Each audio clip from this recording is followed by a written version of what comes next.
I'm David Knowles, and this is Ukraine, the latest. Today, we hear from our senior foreign correspondent Roland Oliphant, who's been driving along the front lines in Ukraine. We analyse the decision by the UK to supply Ukraine with Storm Shadow cruise missiles, and we discuss the relationship between Russia and Central Asia. Bravery takes you through the most unimaginable hardships to finally reward you with victory. This hideous and barbaric venture of Vladimir Putin must end in failure. We need a military strategy for Ukraine to gain a decisive advantage on the battlefield, to win the war. Nobody's going to break us. We're strong. We're Ukrainians.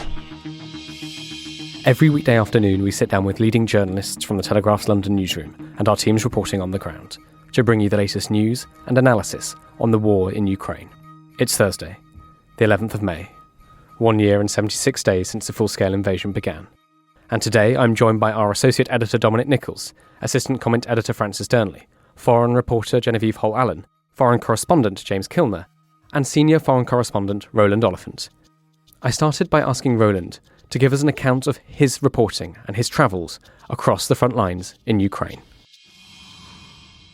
I'm in Donbass right now. We've just been over to the kind of broader area of Bakhmut this morning, and that's our latest little trip. Since I was speaking to the podcast last, more than a week ago now, we've kind of done the whole length of the line. So we were in Kherson several days ago. We visited another place on the Dnipro River on that front line. Then we moved over to Zaporizhia Oblast. We've been in a place called Orikhiv, which is a kind of frontline town on that part of the front. And we arrived in Donbass yesterday. We've just been visiting some Ukrainian units close to the front around here. And could you give us your impressions of the front? I mean, what are the soldiers telling you? What are you hearing? So everybody is hunting for the counteroffensive. There's a bunch of journalists in cars driving around Ukraine looking for convoys of weaponry that might tell them something. and you know, a lot of it is chasing ghosts and goose tales. I mean, we had a tip about a convoy of Challenger tanks somewhere, so we drove down there and didn't see anything. And then I got a tip that there's a town called Bereslav on the river. We did a dispatch from there just the other day. It was near Kherson. Something happened. You know, there was an airstrike there, and somebody erroneously decided that's key to the counteroffensive. You know, there's a lot going on there. Drove down there. There's nothing there. I mean, it's just as you will see in the dispatch that we wrote. It's one of these towns on the river. And it's quite empty, very badly shelled because the Russians are right on the other side, but very little sign of military activity. Lots of shelling all along the way. So at the beginning of the week, last week, I'm losing count of the days, you'll remember that horrendous shelling attack in Kherson that killed, 23 people, I think in the end, right in the centre of the city. We ended up attending the funerals of some of the people killed there. It was a very sad day. Really quite moving, you know, kind of horrendous stories. But the funerals had to be done very, very quickly because they brought in the Ukrainians announced a kind of a curfew over the entire weekend for Kherson. And the official reason was because they wanted to hunt down Russian saboteur groups or something like that. But everybody there was thinking, no, something's up. And when we were there, you could hear heavy shelling, not in the city, but down towards the delta, so west of the city along the river, and also further north. So things were going on there. Same thing in Bereslav, a lot of tension, not much going on, but tension, the sense that something's going to happen. On the Zaporizhia front, again, you know, we got to a town, we were very lucky. There was no shelling that day, but, you know, 2 days earlier, two of these glide bombs, big 500 kilogram airdrop bombs had come in and, you know, smashed the place up. And that's a place that's also repeatedly shelled. Again, this sense of waiting, not much going on, but waiting, just huge amount of nervousness. Lots of civilians saying things like, think about it every day, the counteroffensive, you know, waiting for it every day because it might push the front back and then we can have a little bit of normal life. Again, a lot of the soldiers who will talk about it saying the same thing, like, you know, everybody's waiting for it. We're waiting. We don't know. People who do know won't tell you. But I must say, listen, I've just come out of, I was just up near Chasiv Yar. There is something very big going on in Bakhmut today. There is a huge amount of ordnance flying around. I mean, one of the heaviest artillery barrages I've ever heard. Quite difficult to tell which side is firing, and I think they both are. But I have a sense there's something going on in Bakhmut, and I was speaking to a Ukrainian journalist who just came out of there this morning, who's there overnight. He says, and again, someone else is reporting, he was there, just passing it on, reliable guy. He says the Ukrainians took about several hundred meters last night pushing forward. So I think there's something going on out here, and maybe we're beginning to see the beginning of the counteroffensive. And Roland, I think I've asked you this every single time we've talked to you when you've been out there, but has anything been different or surprised you about your trip compared to the last one? Is there anything you found that you didn't expect to find? What stands out about this, as you said, a broad tour of the front to your previous reporting trips out there? Well, the weather's changed dramatically, obviously. I was last here in February and there was snow everywhere. It was very cold and everything. And now, it's high spring turning into summer. Places where you were that were frozen are green again. I mean, this is the second time we've been through this. It's the second spring of the war. So, that in itself is not that surprising. I think there's definitely people are more used to the war. People are tired, but, it's kind of more matter of fact, the way people are cracking on with things. I have noticed, I know we've talked about this actually before, and you've had people on talking about the language question and so on. This is the first time I've really begun to feel like people are generally speaking more Ukrainian than Russian, even in places where I'd be quite surprised to hear it. So that's noticeable. But on the whole, it's all kind of depressingly familiar. That the front's been pretty much where it's been for a very long time. And the nature of the war, the artillery flying back and forth, hasn't really changed that much, and airstrikes, missile strikes on places like, inside the country in Kiev and other cities, shelling along the front line. That's all been a fact of life for, what is it now? 14, 15, 16 months? I don't know. I'm losing count. So that's where, that I think is where I would stand. I think so, yeah. I've just got one final question, Roland, actually. You mentioned you attended the funerals of the people killed in Kherson. Could you tell us just a little bit about their stories? You hinted at it earlier, but it'd be good to hear just a little more detail on that, if that's all right. Yeah, it was driven. So we got to Kherson, was it 2 days after that horrendous attack? And we were lucky. There was no shelling that day inside the city, as far as we could tell. So we were able to get in. And the family, a number of the families were kind of queuing up at one of the morgues in the city to collect the bodies and then drive them out to one of the big cemeteries on the edge of town to kind of get them buried that afternoon before the 6 p.m. curfew that was coming in. So it was really, it was grim. You had 3 or 4 families, I think, outside one morgue, and it was done in a queue. It was almost a production line in a kind of macabre sense.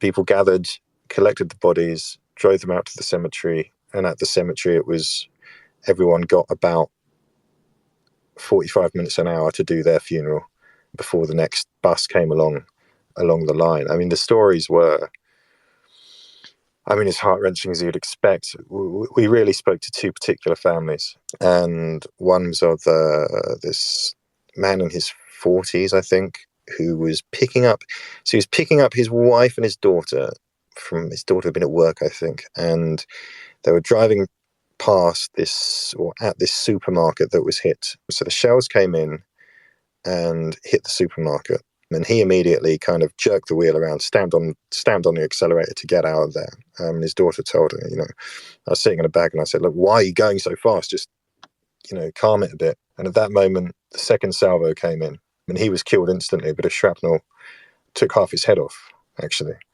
And his wife she described how she had to, he died.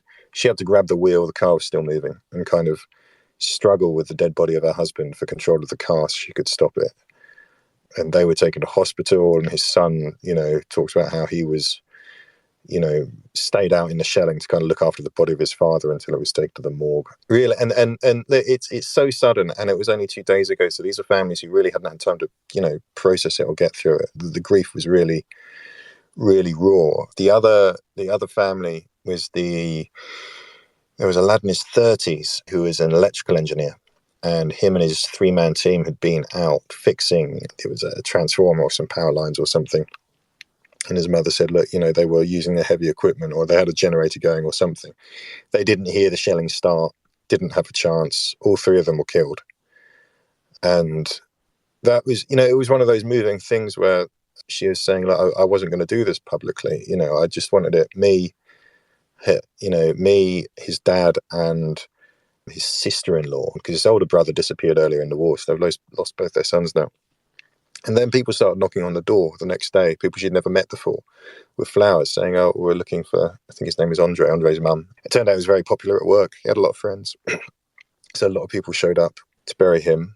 And that was the other thing she said that was interesting, that was an incredibly dangerous job, because he had been injured previously while on a job. Back in March, he was wounded, and he'd only just got out of hospital and gone back to work 3 days earlier. While he was in hospital, 2 other members of his crew were killed when their vehicle hit a mine when they were on a job. So, electrical engineers, municipal workers who keep this city going are doing an incredibly, incredibly dangerous job. We don't, often hear about these guys, but, So, yeah, really, really tough stuff. A kind of grim day at the cemetery with the shelling still going on in the background. Drone went over in the direction of the battle while we're there. And that uneasiness, the grave diggers were working really hard, because they were filling in. The graves are pre-dug. There's a lot of pre-dug graves in this cemetery. And you can see how quickly it's expanded since the war began. That basically the families were allotted a pre-dug grave, one after the other in this row. And the grave diggers were, really shoveling stuff fast and trying to keep people going. And there was one particular moment where, there was something went bang closer than, closer and louder than we thought. And they kind of, hurried up, got things going, started shoveling twice as quickly. So that was a very, very grim day. It sounds really tough. Thank you very much, Roland, for joining us, and I hope we can hear from you again before you leave. Dom, Nichols, can I come to you next? We've heard from Roland, who's been on the ground near Bakhmut. We've got some updates from you on the situation there as well. Yeah, hi David, hi Roland, and Heathcliff, hi everybody.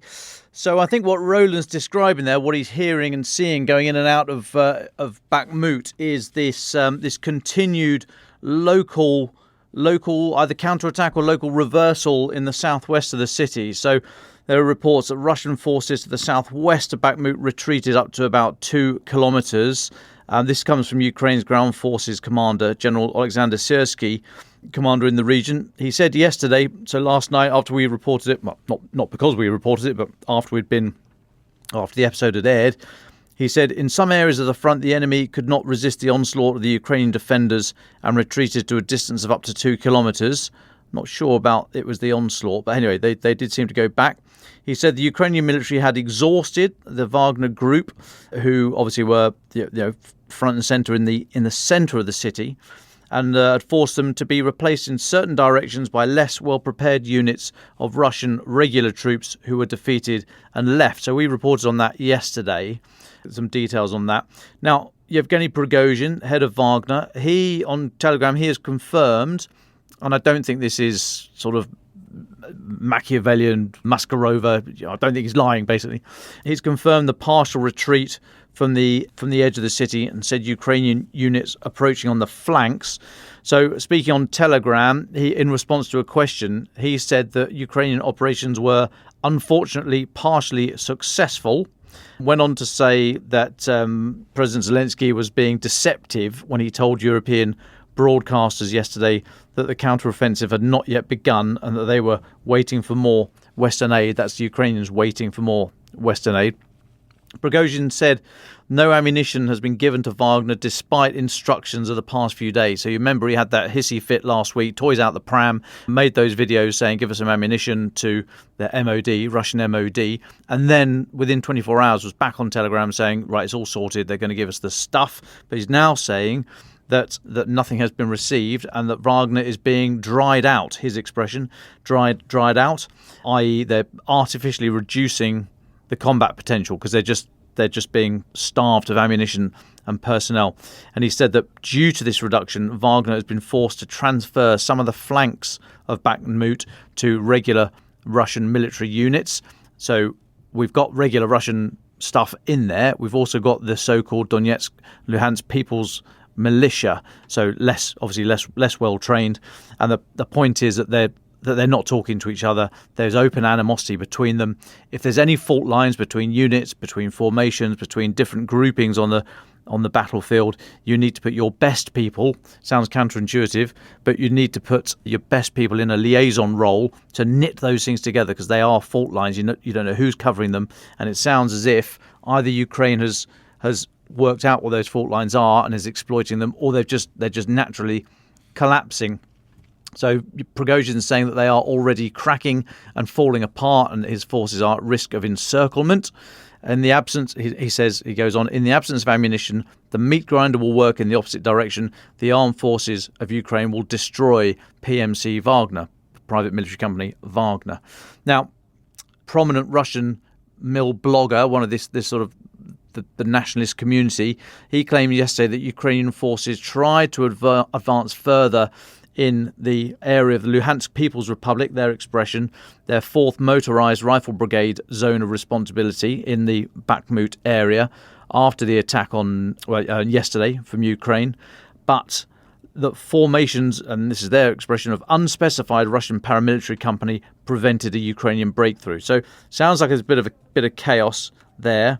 But it does seem as if there's been a reversal to the southwest of the city. I don't think this is the counter-offensive. However, these things sometimes have a momentum of their own, and you reinforce success. You look to reinforce success in military operations. You don't reinforce failure. So this might start something. I don't know, but so we will obviously watch that one with great interest. Just one other thing to say. So Ben Wallace has just been on his feet in the House of Commons, giving a statement, as we've reported for months, as has been expected. And we spoke yesterday, Britain is going to supply Ukraine with long-range precision cruise missiles. The Storm Shadow cruise missile, about 150-mile range, 450-kilogram warhead. It's GPS guided. It's got it can fly a nap of the earth. It's not. It can control itself. It can paint the target. So it just before it hits the target, it bunts up. The nose cone pops off, and a big old camera, thermal camera, infrared camera, has a look, sees that it's going where it should be going, see that if there's anything else, the juicy target's in the way, see if it's going off target, or if there's a risk of collateral damage, in which case it can veer off and spank in somewhere else. But a very capable missile extends the range of precision strike for Ukraine. So we're up. Storm Shadow is just short of kind of ATACMS range, so HIMARS is good. HIMARS about 50 miles, 80 k's ish. The HIMARS launcher can also fire the ATACMS, the Army Tactical Missile System weapon, which is much longer range, and there's been a lot of speculation as to whether or not they would be sent. So Storm Shadow is not in that range, but up there, and this is able to provide very deep strike for Ukraine headquarters, logistic nodes, fuel depots, things like that. So Ben Wallace was on his feet. He was saying, just very briefly, Russia has caused the largest displacement of people since the Second World War. He said he wrote in December to Sergei Shoigu, Russia's defense minister, saying any attacks on civilian infrastructure would force me to consider sending more capable weapons to Ukraine. He was quoted as saying. He then went on, more medical facilities were targeted in January this year than in the previous 6 months combined, and said that Britain won't stand by while Russia kills civilians. He said the Prime Minister and he had taken the decision to provide longer range capabilities, confirmed we're donating Storm Shadow to Ukraine, long range, conventional only, precision strike capability. He said it complements HIMARS and Harpoon and Ukrainian Neptune missiles.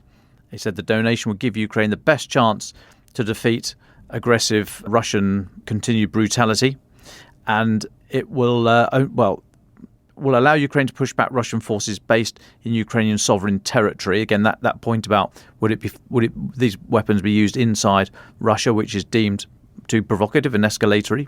Take your view on that, but that's the policy position at the moment.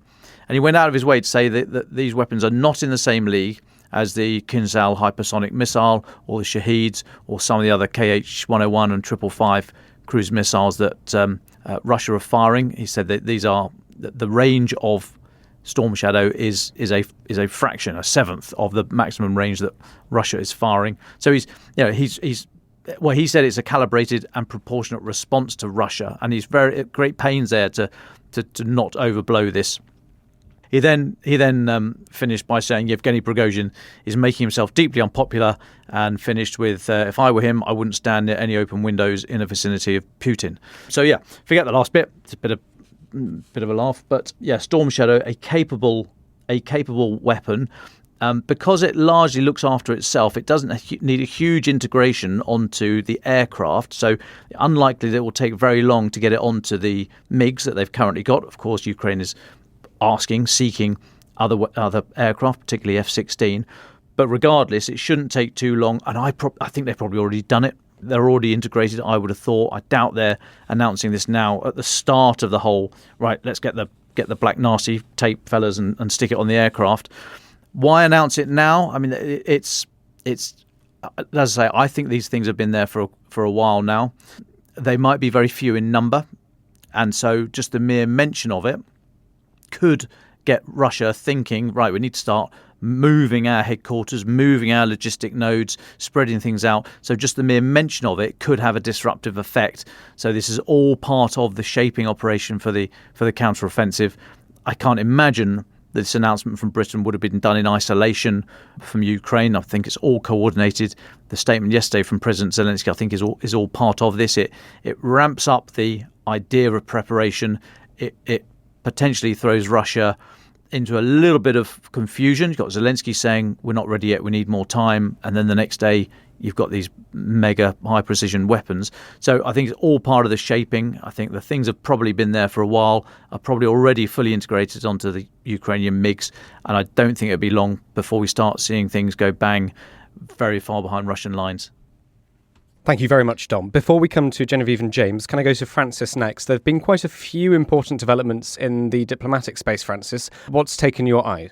Well, thank you, David, and thank you for your reporting, Roland. President Zelensky gave an interesting, in-depth interview this morning to the BBC and other European television outlets, covering quite a diverse range of subjects, most notably, however, the upcoming counter-offensive.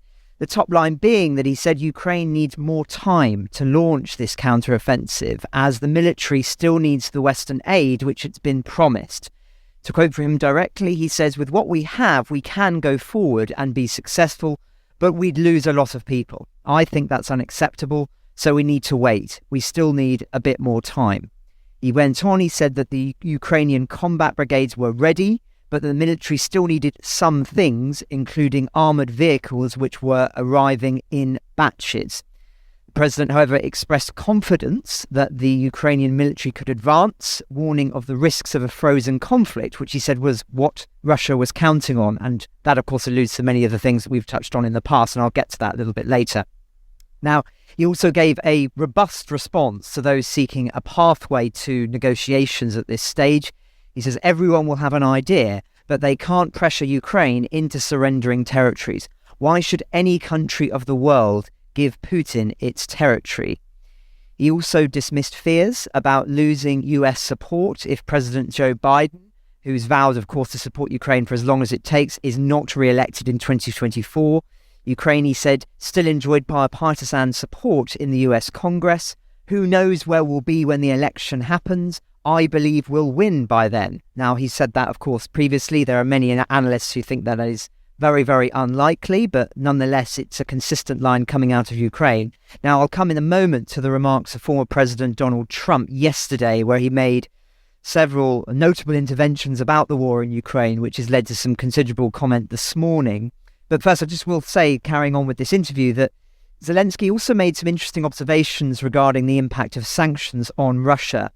In his view, these sanctions are having an impact on Russia's defence industry, especially on depleted missile stockpiles and shortages of artillery.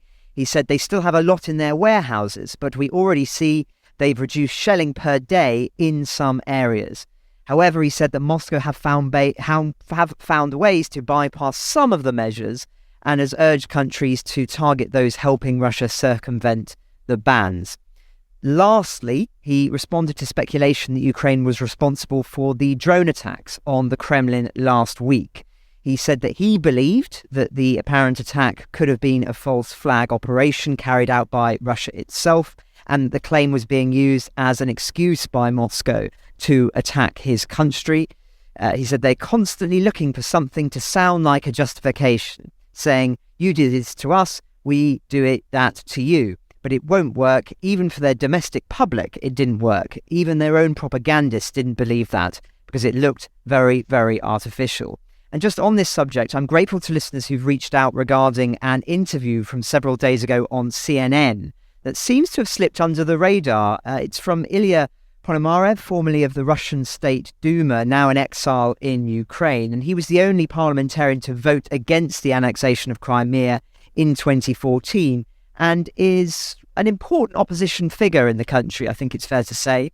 Now, he was asked about who was responsible for the drone strike and whether it was Russian partisans who were behind it. And he responded as follows: I know it as a fact. I know the people who produced those drones. They were not factory manufactured. We were discussing they had plans to attack Red Square on the 9th, of course the 9th being the parade, but they decided not to and rather do a warning to try and get them to cancel the parade.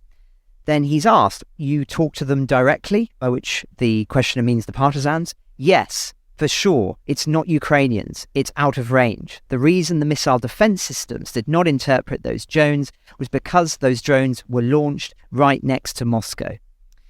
So the usual caveats apply here. It is in Mr. Ponomarev's interest to spread the idea that Russian partisans are active in the country, both, of course, for damaging the Kremlin's reputation, but also to boost his own profile and this sense that he's a key figure in steering them. But he is a notable individual, somebody whose word can't be dismissed out of hand. And of course, if it is true, it further adds evidence to the idea that the Ukrainian government wasn't responsible for the drone strike.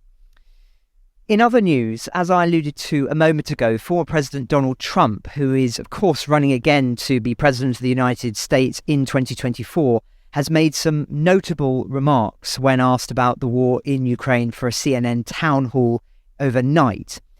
In short, he has refused to pick a side, saying that he doesn't, quote, think in terms of winning and losing, close quote, and claimed that he would end the conflict within a single day if he were re-elected.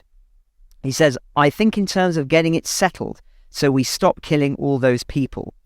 If I were president, this would never have happened. And then the moderator tries again to get Trump to choose a side, and he responds, I want everybody to stop dying. They're dying. Russians and Ukrainians. I want them to stop dying. And I'll have that done in 24 hours. I'll have it done. You need the power of the presidency to do it. The moderator presses him again. But you won't say you want Ukraine to win. To this, Trump responds that Europe should put up the money. I want Europe to put up more money. They're laughing at us. They think we're a bunch of jerks. We're spending 170 billion for a faraway land, and they're right next to that land, and they're in for 20 billion. I don't think so.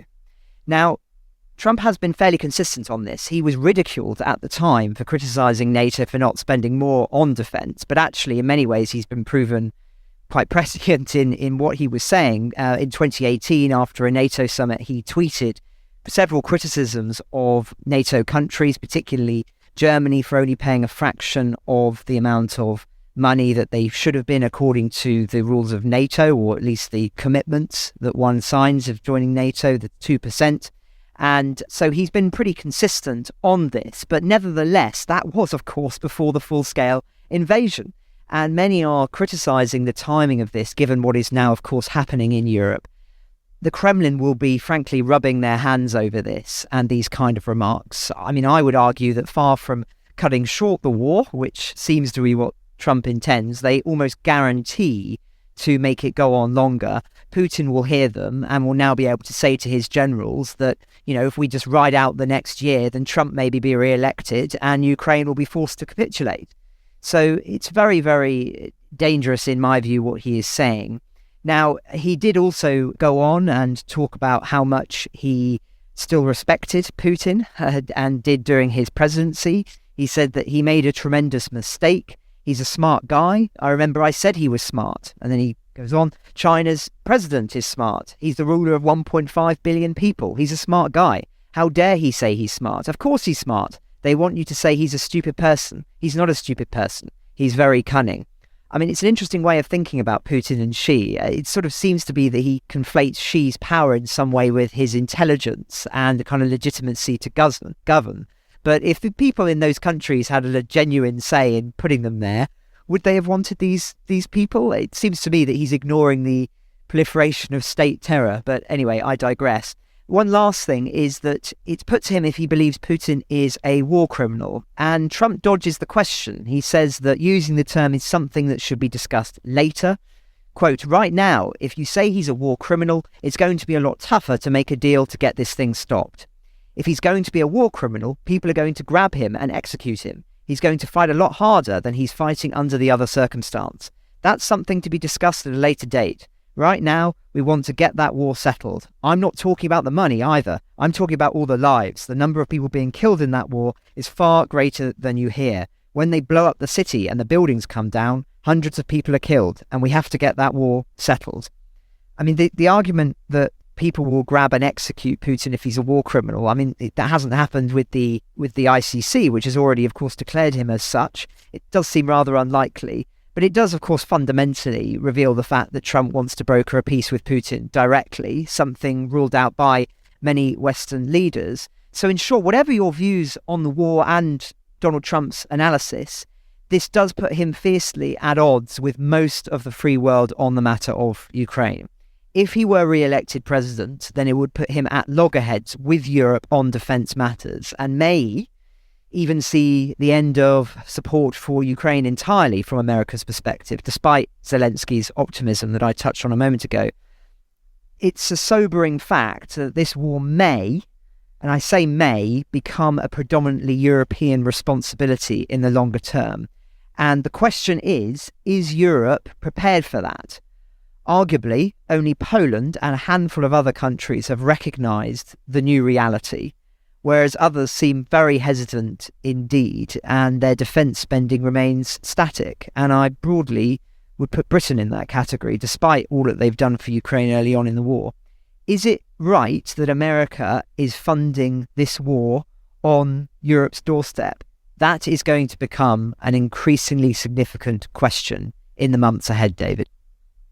Thank you very much, Francis. Before we come to James Kilner, and thank you so much, James, for being so patient. Genevieve Holt-Allen, you've joined us from the Foreign Desk. You've been running the live blog again today. You've got a couple of things you want to talk to us about. Where would you like to start? Hi, David. Thanks. And yeah, it's been a really busy day on the live blog today, as it is most of the time, to be honest. But yeah, the first piece of news which I'd like to speak a little bit about is from a report by our reporter Joe Barnes, and it's based on this pretty remarkable footage which you can see in his report on our website, and it was released by the 92nd Mechanized Brigade of the Ukrainian Armed Forces, and it appears to show a lone Russian soldier kind of begging a Ukrainian drone not to bomb him, and instead was offered a peace offering and was asked to follow the drone and to surrender. So this footage was uploaded to the account of a Ukrainian drone commander, Yuri Fedorenko, of, as I said, the Ukrainian 92nd Brigade. So we obviously need to bear that in mind when we do look at this footage. But what we appear to see is, instead of an explosive, a lone soldier in a trench was dropped a message containing instructions on how to give himself up. This is kind of from some aerial footage that has been shared. And as Russian artillery fire pounded the area, the fighter was urged to climb out of his trench and onto open terrain to then be escorted by the drone to a Ukrainian position. In one part of the video, we see kind of something wrapped in plastic and a message written in Russian on it in blue marker pen, which says "surrender and follow the drone," which is then attached to the base of this drone. And then we also see this aerial footage, as I said, in which you can see this lone soldier walking through a trench and then crouching down. He then gets up and looks upwards before making a kind of cross with his arms. This note is then dropped and picked up by this soldier, who appears to signal that he understands the message, before making his way out of the trench and continuing to follow behind the drone, or that, at least that's what this footage is purported to show us. So Mr. Fedorenko, this drone commander, shared the video onto Telegram and said, "Bakhmut, a charitable act from the armed forces of Ukraine on May the 9th. Now, obviously, as we know, May the 9th was this Tuesday and was Victory Day in Russia, a major national holiday where Russia celebrated the victory of the Soviet Union over Nazi Germany. So that may be why or related to this act. Mr. Fedorenko went on to say, the unmanned combat aerial vehicle squad detected a Russian soldier who asked not to bomb him. Our team dropped him a note with a request to surrender and follow a drone. He agreed, although his fellows were firing at his back." Ukrainian Deputy Prime Minister Mikhailo Fedorov then confirmed that the Russian soldier had been taken into custody. He said, "The enemy noticed the drone and began to make gestures to show a desire to surrender. Infantrymen and scouts accompanied him all the way to Ukrainian positions." So Kiev has promised disillusioned conscripts safety in exchange for kind of laying down their weapons on several occasions. I mean, last year, the Ukrainian government launched a I Want to Live hotline, which was run by Ukraine's coordination headquarters for the treatment of prisoners of war. And they said that in November, towards the end of last November, they said that up to 100 people per day were using it. So this kind of show of mercy towards Russian conscripts who surrender is something we've seen before. But I would say really take a look at this footage because it is pretty remarkable. Thank you very much, Genevieve. I believe there's one more story from you before we go to James.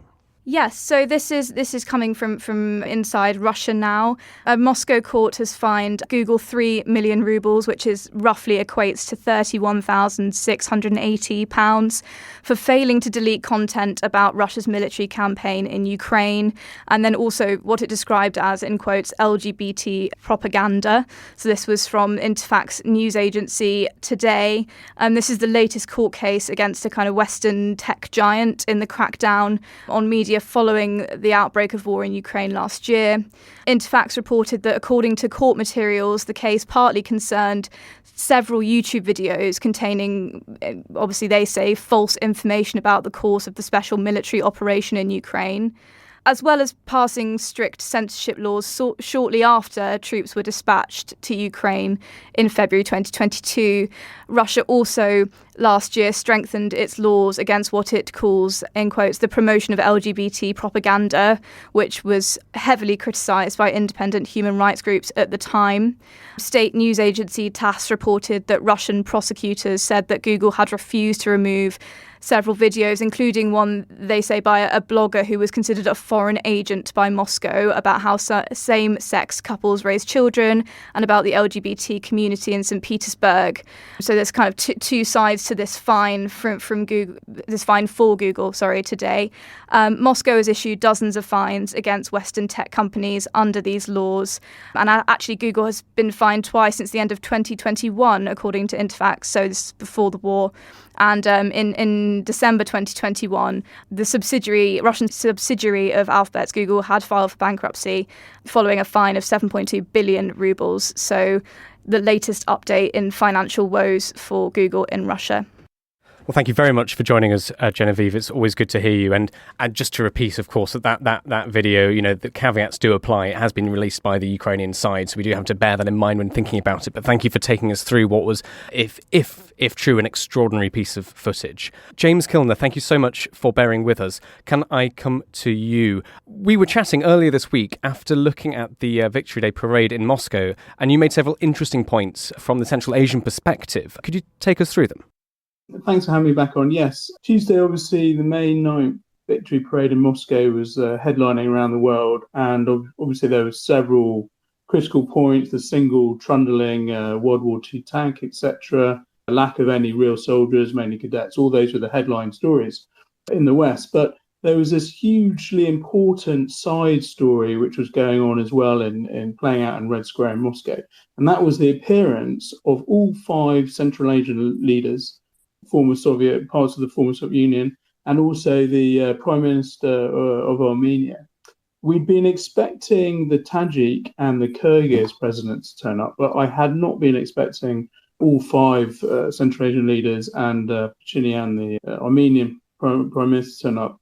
And it really took me by surprise. And I think it's really noticeable, important for our readers and our listeners to analyse. It added, and it's really important for 3 or 4 reasons. It added a degree of international credibility for Putin. Last year, if we remember, he didn't have any international leaders with him. And in 2021, mainly because of the COVID pandemic, he just had the Tajik leader.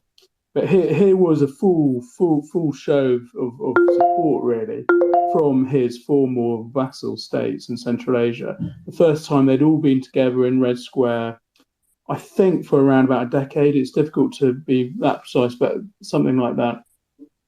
So we had that going on. We had a lot of different body language to analyse as well. Central Asia has become a really important geopolitical part of this war because it sits in the middle of Asia, along the main trade routes between China and the West. Secondly, it has become a very important backdoor for the Kremlin to import products which are banned by the US, etc. Sort of something called parallel imports. Many of these countries are part of a greater economic union with Russia, and it's very easy for them to increase the number of imports and then send these products which are banned under Western sanctions to Russia. And we've seen huge increase in imports into places like Kyrgyzstan and Kazakhstan. 10 times the number of washing machines, for example, have been ordered. We know that these are then stripped for their microchips and used possibly in Russian weapons, etc. So there's that. And in fact, only today there was a report saying $1 billion worth of products which were supposed to be sent to Central Asia via Russia have disappeared in Russia.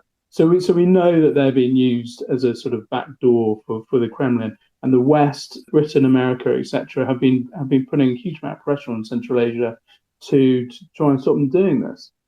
Clearly, on Tuesday, we saw that even though the Central Asian countries have tried to distance themselves from the Kremlin's war in full-scale invasion of Ukraine, they find it incredibly difficult to disentangle their economies and their politics and their security systems so totally. And clearly, the Kremlin had a whip round, 3-line whip was called, and said, right, all you guys have got to turn up to Moscow and sit with Putin and watch the parade. Of course, they're all former Soviet states, and they contributed soldiers to the Soviet Union's World War II effort as well. But the context of them going to Moscow at a time like this is incredible. Kazakhstan, for example, has been one of the most outspoken about sort of resistance to supporting the Kremlin's full-scale invasion of Ukraine. Last year, the president, Kassym-Jomart Tokayev, shared a stage with Putin in St. Petersburg and said live on TV he didn't agree with the invasion. And when I was in Kazakhstan last summer, there was huge anxiety and worry from Kazakhs that they were going to be invaded next. And plenty of pundits on Russian TV were threatening this as well. Kazakhstan shares the longest continuous land border in the world with Russia. There's a large ethnic Russian population in North Kazakhstan. So they were really worried. It hasn't happened. Those fears have abated as the Potemkin state of Russia's army has been exposed, etc. But there was real worry. And my friends and sources in Almaty, the financial centre of Kazakhstan, and Astana, the capital, have told me that they're really angry and really ashamed that Tokayev ended up sharing a platform with Putin, watching this Red Square military parade, etc. And they're frustrated that they can't disentangle more from the Kremlin, etc. And all this is a little bit one more bit of context we need to put into this story, David. At the end of April, at a meeting of defence ministers of the Shanghai Cooperation Organization, which is the Russia-China-led grouping, which is focused on Central Asia. Some pundits in the West have called it the NATO of the East. That's not correct. It spans. There's a military component, but it's also economic, social, etc., etc. But there was this defence meeting in India, which has now joined the group. And at that meeting, the Russian Defence Minister Sergei Shoigu accused the US of trying to increase its military influence over Central Asia, and tried to cajole the SCO into forming a stronger military grouping or component against NATO. He's an awful long way off, but the fact that they're even starting to talk about it is really important to monitor. And on Monday, when the Kyrgyz president was he came to Moscow a day early to have meetings with Putin, and that's Kyrgyz President Sadir Japarov. The Kremlin announced a deal to boost its military bases in Kyrgyzstan. It currently has a reasonably sized airbase near the capital Bishkek, as well as sort of submarine and torpedo testing center around Lake Issyk-Kul, which is a huge alpine-style lake in eastern Kyrgyzstan. So I think we're going to see more of a militarization around Central Asia. And this is all linked to the war in Ukraine, and Tuesday's showcase of support, I guess is a way of putting it, from Central Asian leaders in the Kremlin, in Red Square, is a really important sideshow of this whole drama.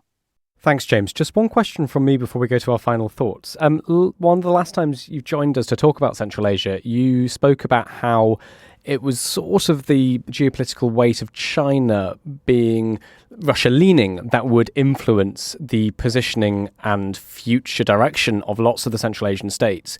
In what you saw on Tuesday, do you detect China's influence there at all? Or is this more clever, more robust Russian diplomacy? Where do you think the power is coming from here? So no, this is a Kremlin project. In short, China has huge influence over Central Asia, and it's more of an economic, business-led manner. The security and the military influence in Central Asia is far more Moscow into the region. That's where the security services of each country are very closely aligned to Moscow. They all speak Russian, etc., etc. So there's the Kremlin influence is very huge politically. When there was a coup in Kyrgyzstan in 2020, it was the Kremlin that got involved trying to sort it out. The Chinese took a step back. So these big, and when there was a near revolution in Kazakhstan in January last year, again, it was the Kremlin who stepped in and the Chinese stepped back. The Chinese influence is huge from an economic point of view and a debt point of view. There's a very big and very important meeting in China, I think next week, with leaders from Central Asia, which Russia has not been invited to. That's a really important point. And I'd expect more pressure to be placed on Central Asian states then to toe a Chinese-Russia line. As we know, China has come in on the side of Russia, a very important meeting between the two leaders in the Kremlin earlier this year. And that triggered a sort of shuttle emergency diplomacy from the West, with Antony Blinken, the US Secretary of State, flying into Central Asia and holding meetings, the British Foreign Minister James Cleverly, etc., flying in. The Uzbek president was invited to Germany last week, where he signed a migration deal. So the EU and the US and Britain, etc., are trying to counter this influence, this hold really that Russia and China have over the region, but it's proving very, very difficult to manage. One really, really quick point, which I forgot to make earlier: Central Asia is also incredibly important as it and the South Caucasus. They sort of ring a lot of the Caspian Sea, which has been used, as we know from US intelligence, as a conduit for Iran to ferry weapons to Russia through the Caspian Sea. These are missiles and drones, etc. So again, the importance of the region is tantamount. If you can influence Central Asia, you have a huge advantage. Thank you very much for that, James. That was absolutely fascinating. We're running out of time between us, I think, so let's go to our final thoughts. Roland, I don't know if you can hear us or can still join, but it'd be great to hear just a little bit from you, if possible. Yeah, you're just going to do some ambient noise. We've got an air raid on, so I've dived into a basement and I can't turn the music off. Yeah, I just wanted to finish a couple of things you said. You asked me about earlier about how things have changed, and I forgot to say that, I've just driven through Chassev Yar, where I was in February and January, and things have changed there. First of all, it is much more badly damaged than it was. When I was there, it was kind of, the battle was over in Bakhmut. There were still quite a few civilians around. It was loud, it was nervous. There was the occasional shell coming in. Now it is, kind of every apartment block with smashed up windows and things like that. Much, much nastier. And which tells you how close the battle has come. And then I remember then, I'm sure if I was talking to the podcast at the time, but anyway, there was a sense at that moment, kind of late January, early February, that Ukraine was going to have to give up Bakhmut pretty quick. The mood on the ground amongst soldiers, amongst civilians, amongst volunteers, everybody in the area was kind of thinking, we've got about a week or 2 weeks and we have to pull back or get encircled. That hasn't happened. I was wondering if I had just got the wrong end of the stick, but I was speaking to a soldier today who has been stationed there pretty much since then, and he said to me, yeah, I remember that moment, and yeah, I thought the same thing, and he had the same, he said he agreed with me, if you told me then that we'd still be here, several months later, which I think speaks to, I don't know, is the tide changing or not? I spoke to another commander today and asked him if the front is changing. He said, of course it is. I said, which direction? He goes, it depends. So I don't know if what we're hearing today is going to develop into, the great big general offensive. I feel like it might, actually, but I don't want to jinx it. But there's definitely something significant happening there. Well, thank you very much, Roland, for joining us, and do stay safe. It's really good to hear you, and best of luck with your remaining days in Ukraine. Francis Durnley, can I go to you next? Thanks, David. I'll wrap up with a piece by Alexander Stubb, former Prime Minister and Foreign Minister of Poland, who's written a very interesting piece in the Financial Times called "The West Must Learn from Its Mistakes if it wants to shape the new world order." And he articulates neatly, I think, many of the themes we've discussed on this podcast for months now, and I'll quote several segments from it. It's a bit long, but I think it's worth hearing his argument in full. So he starts, "There are many events that could plausibly be interpreted as marking the end of the post-Cold War era. 9/11 and the war in Iraq, the financial crisis, the Russian annexation of Crimea. But Russia's full-scale attack on Ukraine was something else. It seemed to force the rest of the world to take sides. There is a general misconception in the West that the world is united in its support for Ukraine. It is not. One might take comfort in the fact that over 140 of the UN's 193 members condemn Russia, but the 35 that abstained represent over half of the world's population.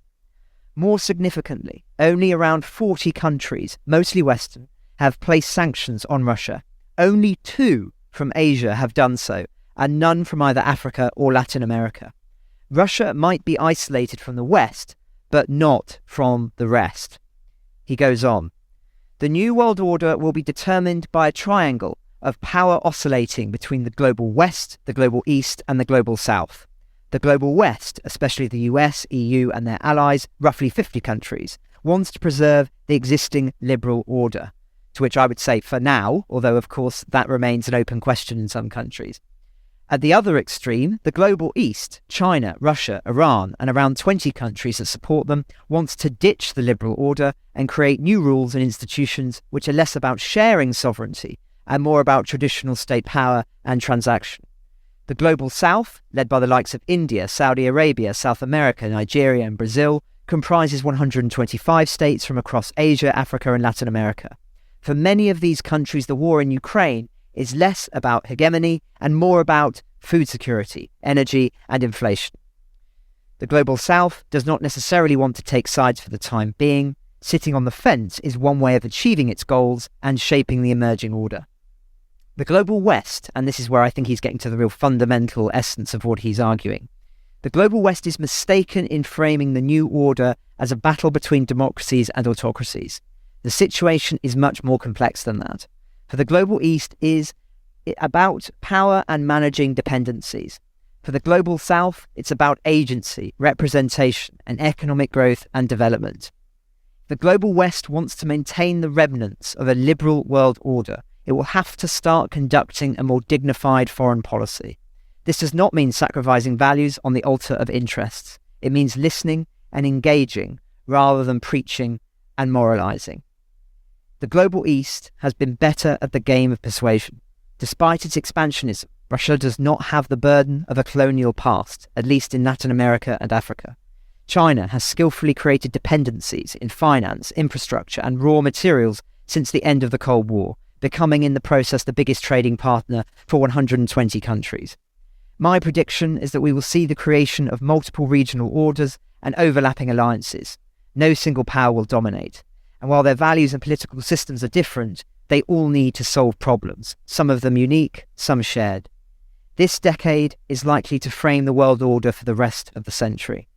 As in 1919 with the botched creation of the League of Nations, 1945 and the establishment of the UN, and 1989, when many of us believed the rest of the world would eventually accept the three pillars of a successful society: liberal democracy, the market economy, and openness to globalization, we can get it wrong, right, or somewhere in between.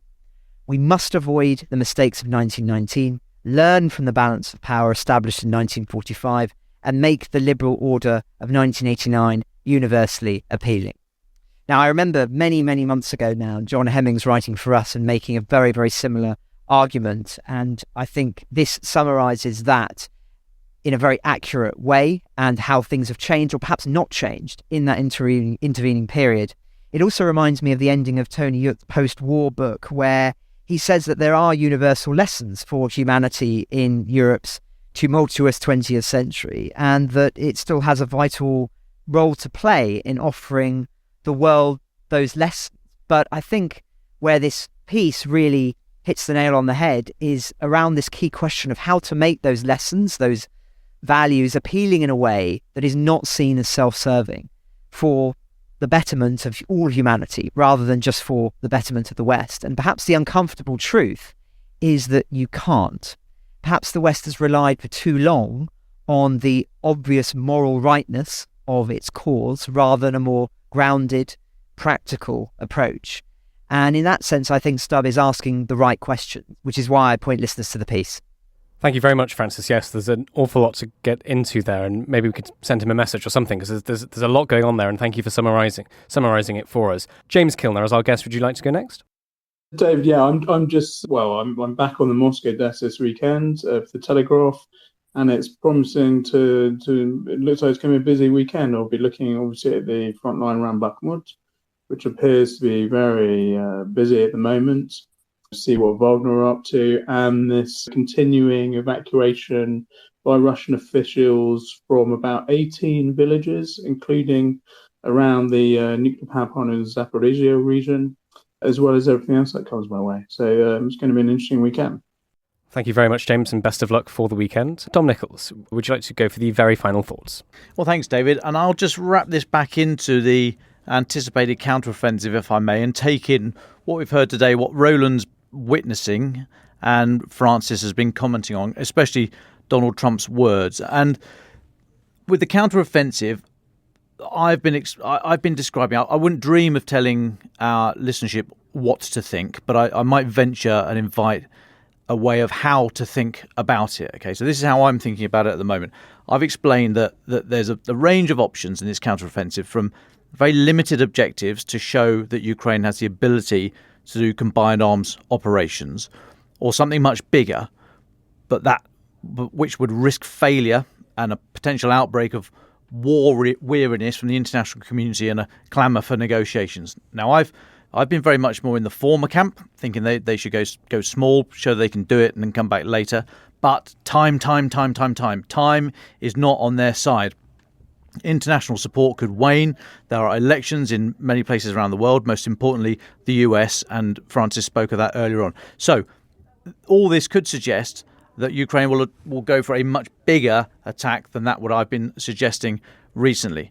Now, put all that against the thought that I said that the military forces will reinforce success. They won't attempt to reinforce failure. They'll reinforce success. There is, at the moment, in Bakhmut, it seems as if there's an opportunity for the Ukrainian armed forces to wipe out the Wagner group. Now, if that were to happen, that would lead to huge factional conflict in Moscow, and that could lead to the political distraction that would benefit any counteroffensive. So I'm left with the thought, the old Mike Tyson thought, that, yep, everyone has a plan until you get punched in the face.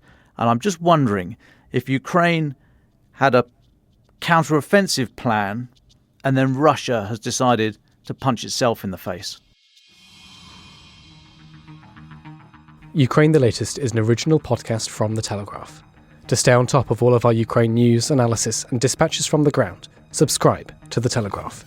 You can get your first 3 months for just £1 at www.telegraph.co.uk/Ukraine the Latest. Or sign up to Dispatches, our Ukraine newsletter, which brings stories from our award-winning foreign correspondents straight to your inbox. We also have a Ukraine live blog on our website where you can follow updates as they come in throughout the day, including insights from regular contributors to this podcast. You can listen to this conversation live at 1 p.m. each weekday on Twitter Spaces. Follow The Telegraph on Twitter so you don't miss it. To our listeners on YouTube, please note that due to issues beyond our control, there is sometimes a delay between broadcast and upload, so if you want to hear Ukraine the Latest as soon as it is released, do refer to podcast apps. If you enjoyed this podcast, please consider following Ukraine the Latest on your preferred podcast app. And if you have a moment, leave a review, as it helps others find the show. You can also get in touch directly to ask questions or give comments by emailing ukrainepod@telegraph.co.uk. We do read every message. And you can contact us directly on Twitter. You can find our Twitter handles in the description for this episode. Ukraine the Latest is produced by Louisa Wells and Giles Gear. And today on Twitter, Rachel Duffy.